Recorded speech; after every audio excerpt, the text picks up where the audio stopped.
Hey, how you doing? My name is James, and I want to share something with you. I hope that you welcome this message.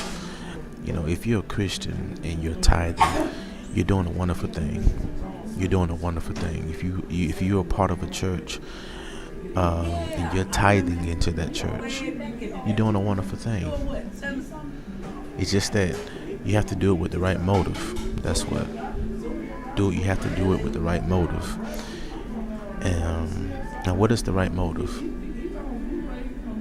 To give cheerfully, to give sacrificially. How about that? To give to not give grudgingly. And you're probably doing these things already. So when you give a tithe to your church, you're probably not giving it grudgingly, which is a good thing. And you're probably already giving it cheerfully, and you're probably giving it with a sacrificial heart, and you're probably already giving it consistently. So when you're tithing with that type of spirit, it's wonderful, But what isn't wonderful, what is not wonderful, is if you tithe with the idea that God told the church to tithe.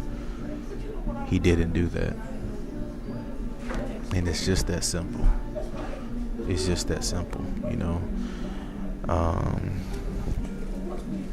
It's a lot of literature. It's a lot of ways to explain this. It's a lot of books on it, actually, on this subject about God not commanding the church to tithe.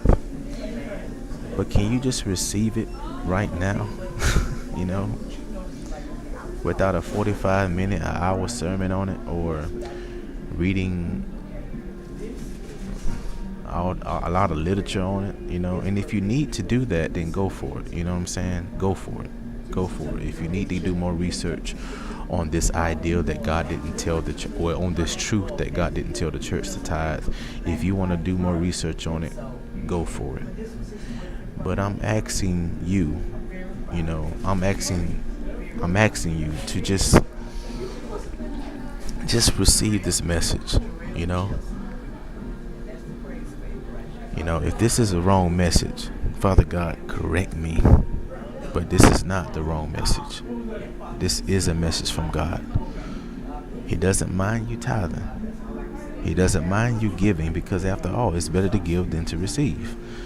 And you should do it consistently, You should give consistently to your church, because after all, the gospel of Jesus Christ is worth investing in. Absolutely. What does it profit a man to gain the whole world and lose his soul? The gospel of Jesus Christ is absolutely worth investing in. And it's worth investing in consistently, cheerfully, sacrificially.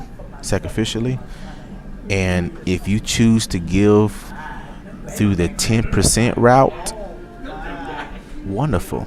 Keep going for it. But if you do it with the mindset that God commanded the church to do it, as far as God commanded the church to tithe, get rid of that mindset, because that is not the new covenant doctrine. That is not the new covenant doctrine of Paul, Peter, and any of the other apostles, that wrote the epistles. Okay? And I'm not saying this because I'm part of the the Church of Christ. As far as I know, they don't refer to themselves as a denomination, if I understand it correctly. But I'm not part of the Church of Christ, if you understand what I'm saying. I'm actually a part of a Baptist church, actually. So I'm not speaking from a certain denominational doctrine or a certain, you know what I mean. Hopefully you understand what I'm saying. But if you're tithing, continue to do it. Just do it with a better understanding.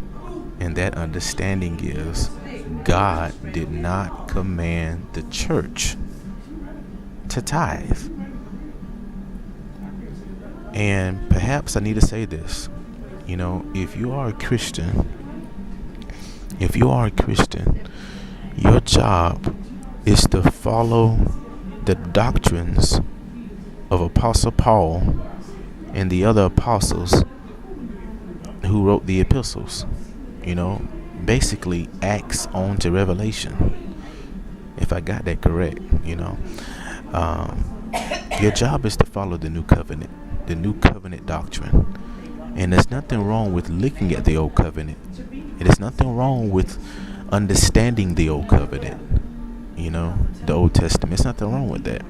But if you're going to do that, if you're going to study the old covenant, you have to study it with the new covenant in mind. You have to study the old covenant. If you want to study the old covenant, wonderful. All 66 books are indeed important, absolutely. But you have to know how to study it so that you may be the best Christian possible. You see what I'm saying? And so if you're going to study the old covenant, you have to study it with the understanding that Jesus then came and died already and rose, and ascended. If you're going to study the old covenant, you have to study it with the understanding that the new covenant takes priority, takes precedence. You see what I'm saying? And that's why we need good preachers. I need some chapstick. That's why we need good preachers. We need good preachers that know how to rightly divide the word of truth.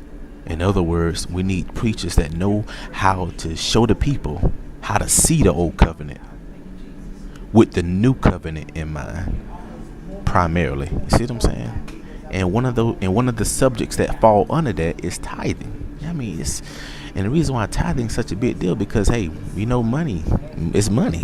You know what I'm saying? Well, that's the way we've been seeing it today as far as this money related. We all, you probably know this already, that it wasn't really always really money related, in history. But that's another subject, y'all. But if you're tithing right now, if you wanna tithe, if I wanna tithe, let's do it. Let's tithe. Let's do it for the right reasons, though. In other words, let's do it for the new covenant reasons. So let's get ready to close out, because we're not gonna talk about this for 50,000 minutes. But contact me if you got any questions, though. That's no big deal. Contact me if you got any questions. But if you're gonna tithe, if I'm gonna tithe, let's do it because we love God. Let's do it for new covenant reasons. Let's tithe because we love God. Let's tithe because we want to support our church that we're a member of. We want, and let's tithe because we want to be consistent givers. We want to do it in a systematic way. That's why we want to tithe. We want to give 10%. Let's tithe because we looked at the old covenant and we seen it done in the old covenant, and we admire it. We admire how God's work. We admire how God's work was supported in the old covenant through the tithe. So we admire that and we respect that. So hey, let me do it with my family too. Let us support the church with the tithe. Since we see that the God's work was supported in the old covenant, but we do it with the understanding that God still did not explicitly command the church to tithe. So we got to do it with that understanding. While it's okay to admire how God's work was supported through the tithe in the old covenant, and we want to carry it over, we want to carry over to supporting God's work in the new covenant with the tithe, okay. But still, you have to keep the mindset that God did not command the church to tithe. So if you want to support your church, do it because you love God, because you want to give sacrificially, you want to give consistently, you want to give towards the gospel of Jesus Christ. That's what. So tithe for those reasons. Tithe because you love God. But do not do it because you think God told the church to do it. The universal church, the church around the world, because he didn't. Okay? And if he wanted the church to tithe, If you really wanted the church to tithe, think about this now. If you really wanted the church to tithe, to give a tithe, if he really wanted the church to give, and he wanted to put a percentage to it, don't you think he would have had Paul to say it to the Thessalonians and to the, the Philippians and to the Corinthians? And don't you think he would have had Paul to say that, or Peter to say it, or James to say it? And we serve a specific God. We serve a very specific God. And if he want to say something, he'll say it, and he would have said it in the scriptures. And so when you look at the old covenant, he wanted his work to be supported, the temple to be supported through the tithe in the old covenant, and he explicitly stated it in the old covenant. So if you really wanted his work, the gospel of Jesus Christ, in this age, if he really wanted it to be supported by the tithe, specifically the tithe, he would have had Paul to say it by the Spirit. You see what I'm saying? So let's really, let's just receive the message, please. I beg you, receive the message. I'm not telling you, God is not telling you to stop tithing. As a matter of fact, if you want to continue to tithe, do it. Do it. Nobody is saying stop tithing. Because if I say stop tithing, I'm basically saying stop giving. And in the new covenant, we know that we should give. We know we should give. And we should do it cheerfully and not grudgingly. And if you want to put a percentage to that giving, a 10%, a tithe, go for it. Because it's not against the new covenant, because you're still giving. But it is against the new covenant when you think that God commanded the church to tithe, because he didn't. And it's definitely against the new covenant when you're talking about you're going to be cursed with the curse.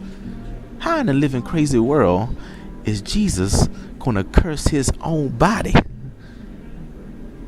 He became a curse for us on that cross by himself. And then when we became a part of the church and joined his body, he don't go cursing us. No, he blesses us. We are blessed in him. We're not cursed in him, which is another subject, okay? Just understand this. Just understand this. If you want to tithe, go for it. Continue it. Continue it. Continue it. Just do it with the right reasons. Okay? All right? Just that simple. It's just that simple. If you're a pastor, listen to this message. Please teach this. You're not teaching my message. You're teaching the new covenant way of giving. That's what you're teaching. And you've been charged to teach the new covenant and to preach the new covenant. And I am asking you that if you do disagree with this message, would you even take the time to ask God, was James right? God, help me to understand that you did not command the church to tithe. Or Father God, help me to. If you got a problem with this message, why not just pray about it? Why not pray about me? If you think I'm wrong in preaching a false doctrine right now, just pray about me. But I'm not preaching a false doctrine. I'm not. And so, if you wanna give a 10%, go for it. And I know I'm saying the same thing over and over again. I told you I wasn't going to be long. I told you I wasn't going to be long. I was supposed to leave a long time ago. But if you want to give 10%, go for it. But just do it with better reasons. Don't give 10% because you're scared of a curse. And don't give 10% because you think God commanded the church to tithe, because he didn't. Do not fear curses anymore, and do not give on a compulsion thinking that the Lord told the church to tithe. He didn't. Okay? But give, and if you want to make it 10%, continue it because you love God, because you love Jesus Christ. You want the gospel of Jesus Christ to be advanced. You want to support your church, the good works of your church, and You want to give consistently and systematically, go for it. And may I add this one thing before I leave. If the Lord wants you to give more than 10%, if the Lord wants you to give more than 10%, then you and your household ought to be giving more than 10%. You see what I'm saying? But that's between you and God. That's not a message for the church. So let God determine how much you give. And if he wants you and your household to give 10%, then that's your business between you and God. But this guy over here, God may have told to give 20%. Okay? But the bottom line is this. God did not command the church, the universal church. He didn't give the universal church a specific percentage to give. He didn't. Okay? If we're going to live in the new covenant. All right. God bless you. And if you got any questions, give me, just contact me. And I just pray that you receive the message. Okay? Don't twist it. Don't twist it. God bless you. Take care. All right. Bye-bye. If you want to reach me outside of Facebook, I'm actually putting this on Facebook, but if you want to reach me outside of Facebook, you can contact me. You can email me at jamesrufusward@yahoo.com. jamesrufusward@yahoo.com. That's RUFUSWARD. jamesrufusward@yahoo.com. You take care. All right, bye-bye.